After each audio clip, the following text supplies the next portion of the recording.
This just happened 30 minutes ago. 34 Republican lawmakers have officially signed on to a 25th Amendment resolution, something we haven't seen in modern American history.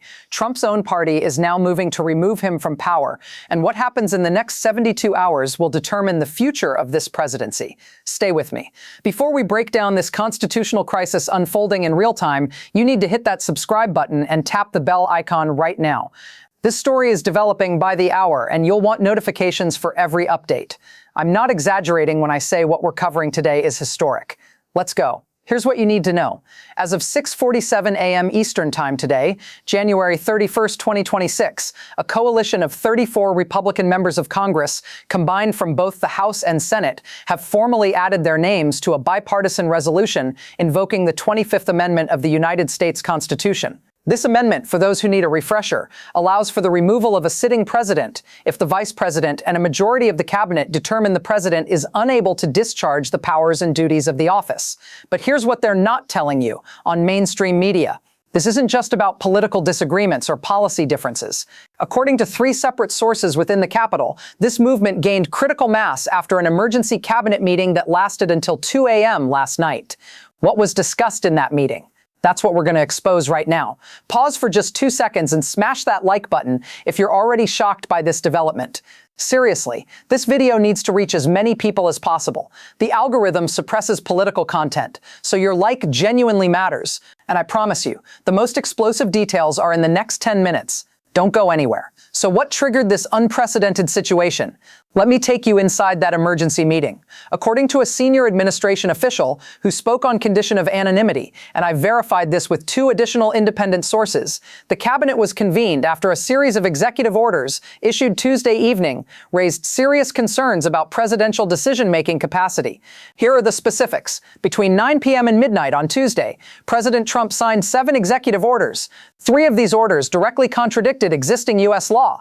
One attempted to dissolve a federal agency that only Congress has the authority to eliminate.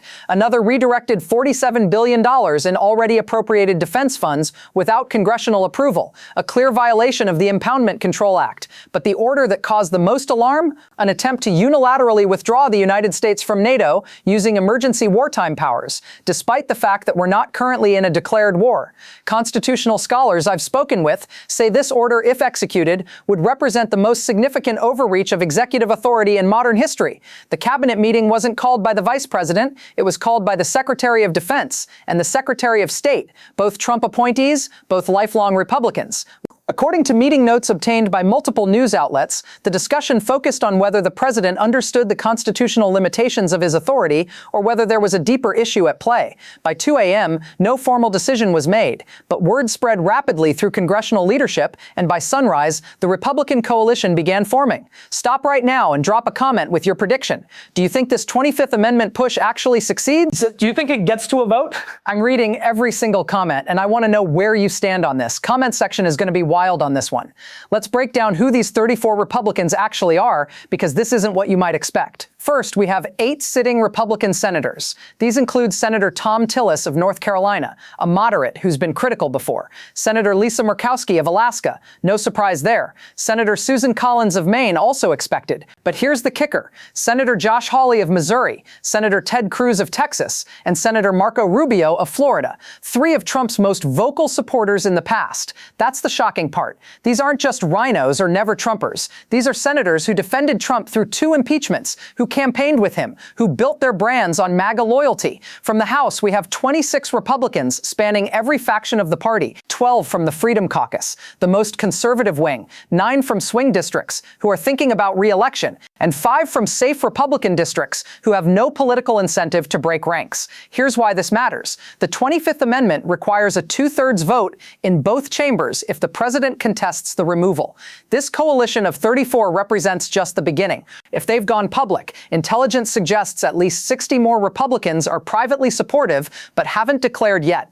The math is starting to work. Now let's talk about the actual legal framework they're using, because this is where it gets even more serious. The formal resolution resolution, and I want to read directly from it, states, pursuant to Section 4 of the 25th Amendment, we, the undersigned members of Congress, call upon the Vice President and Cabinet to immediately assess the President's capacity to execute the duties of the office based on recent actions that demonstrate a clear and present departure from constitutional governance and rational decision-making. Notice the language, recent actions, clear and present, rational decision-making. This isn't about politics. This is clinical language, constitutional language. According to 3 constitutional law professors I reached out to from Harvard, Yale, and Stanford, this resolution, while not legally binding on its own, creates enormous political pressure on the Vice President. Professor Lawrence Tribe from Harvard told me directly, Congress has never formally called for a 25th Amendment invocation with this level of specificity and bipartisan support. The Vice President now faces a choice, act or be seen as complicit. The resolution also cites specific incidents. The 7 executive orders from Tuesday night, which I mentioned earlier, a cabinet meeting from January 15th where, according to notes, the president appeared disoriented about current policy positions. 2 international phone calls with foreign leaders that were described by aides as diplomatically incoherent. These aren't vague allegations. These are documented, time-stamped incidents with multiple witnesses. And here's the absolute kicker that mainstream media is completely missing. The Vice President is in an impossible position. Under the 25th Amendment, the VP must initiate the process along with a majority of the cabinet. But here's what nobody's talking about. If the Vice President acts and this succeeds, they become president. If they act and it fails, their political career is over. If they don't act and something catastrophic happens, history will judge them as negligently complicit.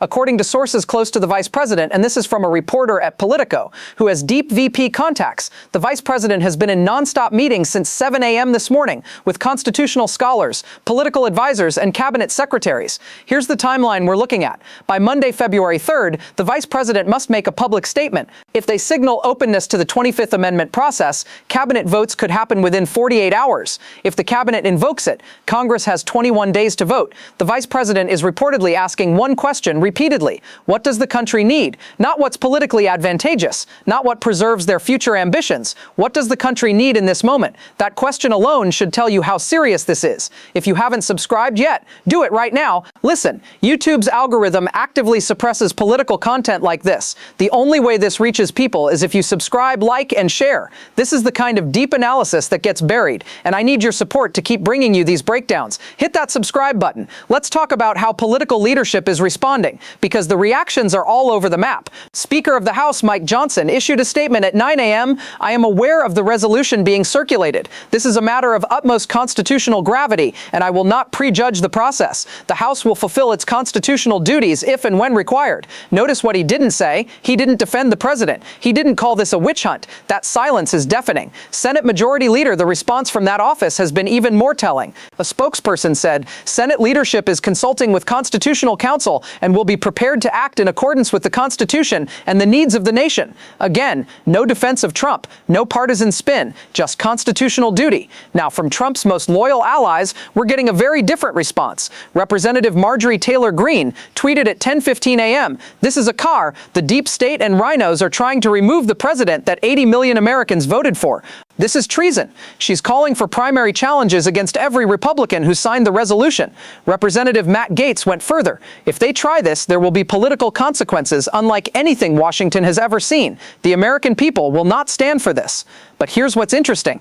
Even among Trump's closest allies, the response has been slower and more muted than during the impeachment trials. Senator Lindsey Graham, usually Trump's most vocal defender, has been completely silent. No tweets, no statements, no TV appearances. That silence suggests even hardcore loyalists are waiting to see which way the wind blows. From the Democratic side, the response has been measured but supportive.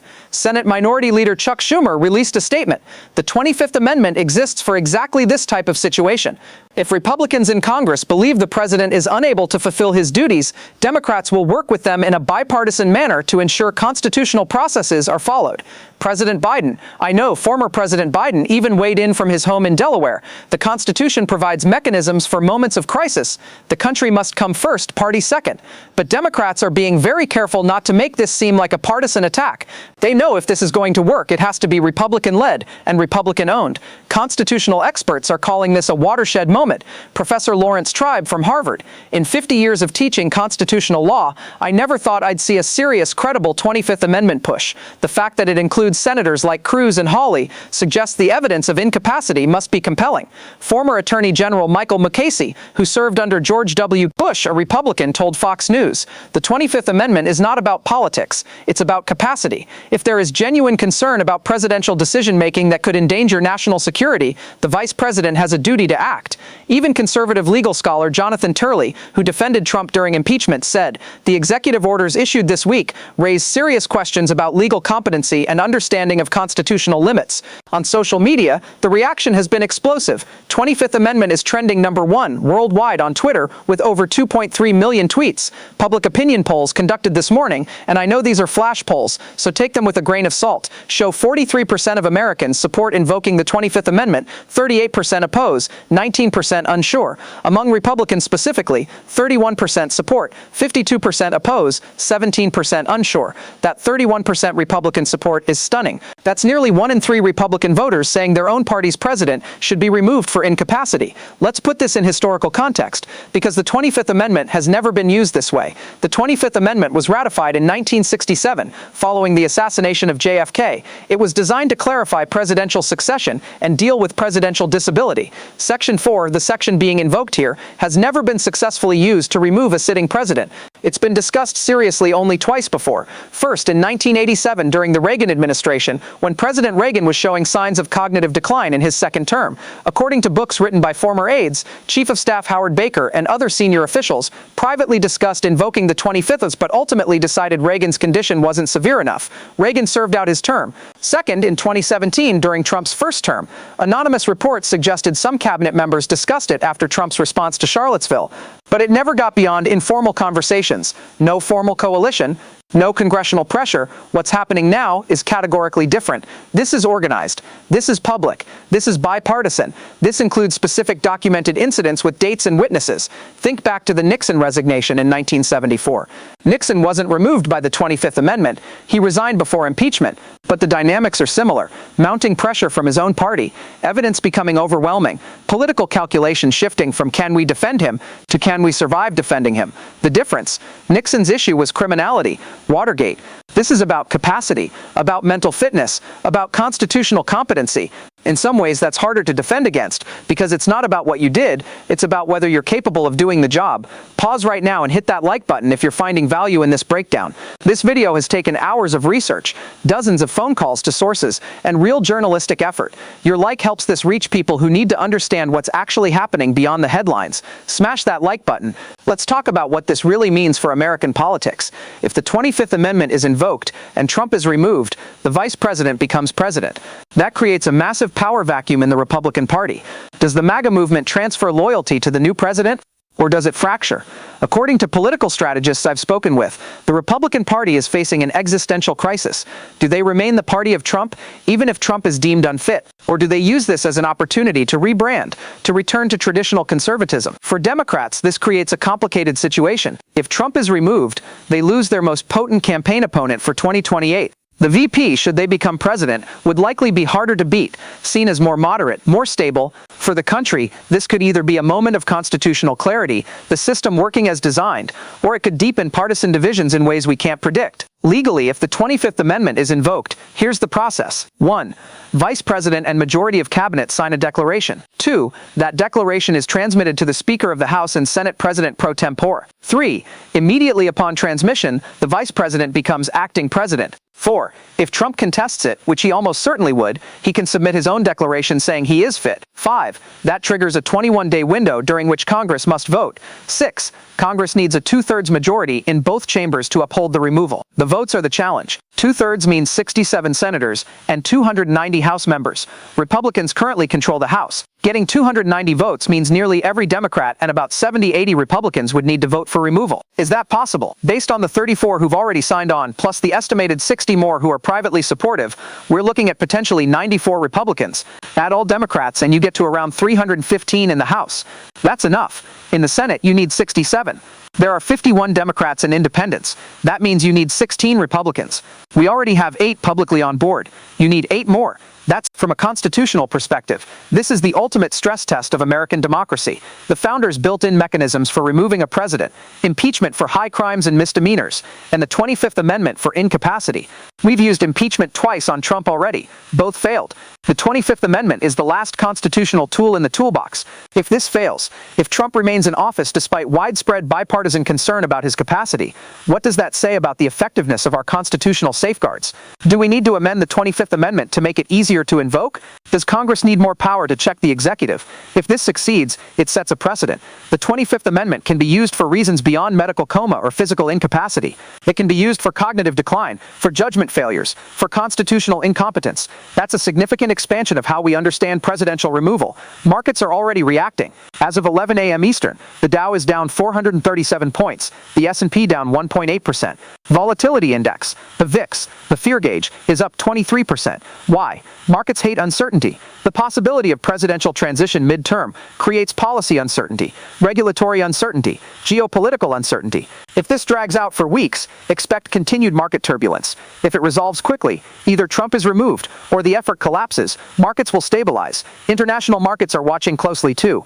Asian markets open down significantly. European markets are mixed. Our allies and adversaries are watching very carefully. NATO countries, especially after that executive order, attempting to withdraw the U.S., are reportedly having emergency meetings. If Trump is removed, does the new president recommit to NATO? Almost certainly. China and Russia are likely calculating their options. A weak and distracted America is advantageous to them geopolitically. Don't be surprised if we see provocative actions from China in the South China Sea or Russia in Ukraine in the coming days, testing American resolve during this transition chaos. Israel, Ukraine, Taiwan, countries dependent on American security commitments, are nervous. They need to know who's making decisions in Washington. Here's what happens next, and what you need to watch for in the coming days. Next 48 hours. By Monday, February 3rd, the Vice President makes a public statement. This is the critical moment. If the VP signals openness to the 25th Amendment, the process accelerates dramatically. If the VP defends Trump and rejects the resolution, this effort likely collapses, at least for now. February 3rd, 7. If the VP moves forward, cabinet meetings intensify.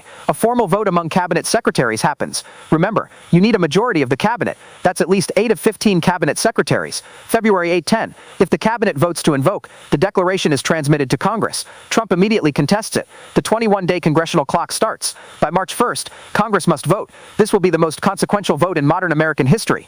Best case scenario for constitutional process. The VP and cabinet act decisively. Congress votes with a clear majority, and there's a peaceful transition of power. The system works as designed. American democracy proves resilient. Worst case scenario. The process drags out. Trump refuses to accept the outcome. There are competing claims to presidential authority, and we have a constitutional crisis that makes Watergate look like a minor scandal. Markets crash. International adversaries exploit the chaos, and domestic unrest escalates. Most likely scenario. The VP hedges for several days. Trump makes concessions, agrees to more cabinet oversight, pulls back the most controversial executive orders, and the crisis is diffused without formal 25th Amendment invocation. But Trump's presidency is effectively neutered for the remainder of the term. Watch the vice president's schedule.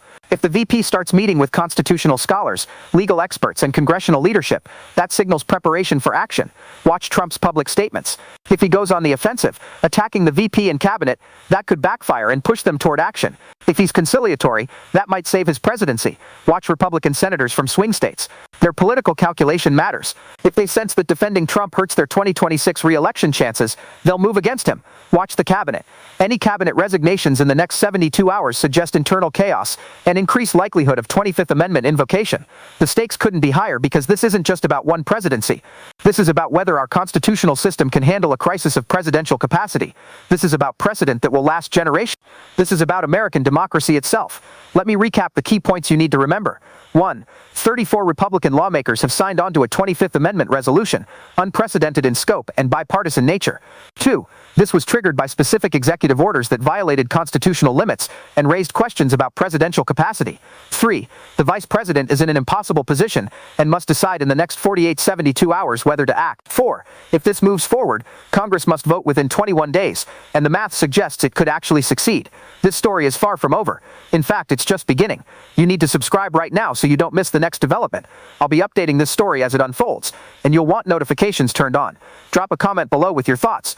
Do you think the 25th Amendment gets invoked? What do you think the vice president should do?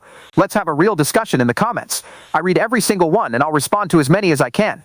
If you found this breakdown valuable, share it with someone who needs to understand what's really happening beyond the mainstream headlines. Until next time, stay informed, stay critical, and stay vigilant. This is history happening in real time, and you're witnessing it.